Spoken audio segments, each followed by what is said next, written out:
নমস্কার বন্ধুরা, তোমাদেরকে স্বাগত জানিয়ে আজকের ভিডিওটা শুরু করছি। আর আজকের ভিডিও কিন্তু খুব ইন্টারেস্টিং হতে চলেছে, কারণ শনিদেবের বক্র দৃষ্টির কথা তো আমরা সবাই জানি, কিন্তু আমরা কিন্তু অনেকেই এর ডিটেলস ব্যাপারটা কিন্তু জানি না, বা ঘটনাটা আমরা জানি না। তো আজকে কিন্তু সেই কাহিনীটাই বলবো। তো জন্ম থেকে কিন্তু শনিদেবের এরকম বক্র দৃষ্টির অধিকারী উনি ছিলেন না। পত্নীর সঙ্গে এক ভুল বোঝাবুঝিতেই কিন্তু এই রকম একটি বক্র দৃষ্টির অধিকারী শনিদেবকে হতে হয়েছিল। এবার এই সংহারক দৃষ্টির কারণ কি, এর পিছনে লুকিয়ে আছে কিন্তু এক গভীর ভক্তি এবং এক নিষ্ঠাবান ভক্তের কাহিনী। শনিদেব কিন্তু পরমেশ্বর নারায়ণের একনিষ্ঠ অনুরাগী ছিলেন। একদিন তিনি যখন দুচোখ বুজে প্রভুর চিন্তায় বিভোর ছিলেন, ঠিক সেই সময় তার পত্নী অর্থাৎ চিত্ররথ গান্ধর্বের কন্যা ধামিনী, তিনি তার সান্নিধ্য প্রার্থনা করেন। কিন্তু শনিদেবের ধ্যানের যে গভীরতা, সেটা এতটাই ছিল যে সে বাইরের জগতের কোনো শব্দই কিন্তু শুনতে পাননি। দীর্ঘক্ষণ তার পত্নী অপেক্ষা করলো। এবার দেবী ধামিনী কিন্তু আস্তে আস্তে অভিমানী হয়ে উঠছেন, কারণ দীর্ঘক্ষণ ধরে তিনি তার পতিকে ডাকছেন বা তার শরণাপন্ন হওয়ার চেষ্টা করছেন, কিন্তু কিছুতেই হচ্ছে না। তো তখন তিনি অভিমানী হয়ে মনে মনে ভাবলেন যে শনিদেব হয়তো তাকে অবজ্ঞা করছে।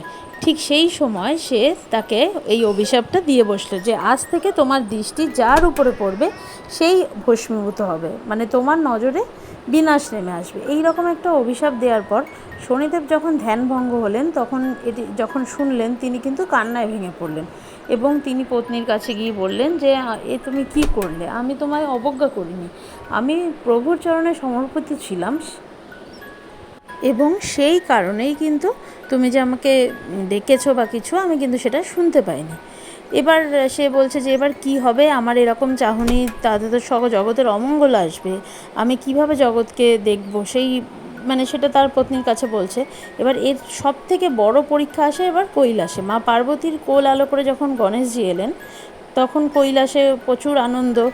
কেবল শনিদেব মাথা নিচু করে দাঁড়িয়ে রয়েছে। এবার শনিদেবকে শনিদেব মাথা নিচু করে দাঁড়িয়ে রয়েছে। এবার গণেশকে তিনি দেখতে এসছে, আশীর্বাদ দিতে এসছে, কিন্তু তার নিজের বক্র দৃষ্টির কথা ভেবে পার্বতীর সন্তানকে কিন্তু তিনি দেখতে ভয় পাচ্ছিলেন, যে যদি কোনো অমঙ্গল ঘটে।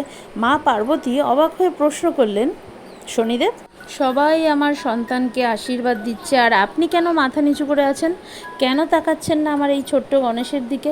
শনিদেব তখন অত্যন্ত করুণ স্বরে দেবী পার্বতীকে তার অভিশপ্ত দৃষ্টির কাহিনী শোনান। তিনি স্পষ্টভাবে জানান যে এই দৃষ্টি তার নিজের নয়, বরং এক যন্ত্রণাদায়ক অভিশাপের ফল। তিনি চান না তার এই চাহনিতে, কৈলাসের এই আনন্দে কোনো বিষাদ নেমে আসুক।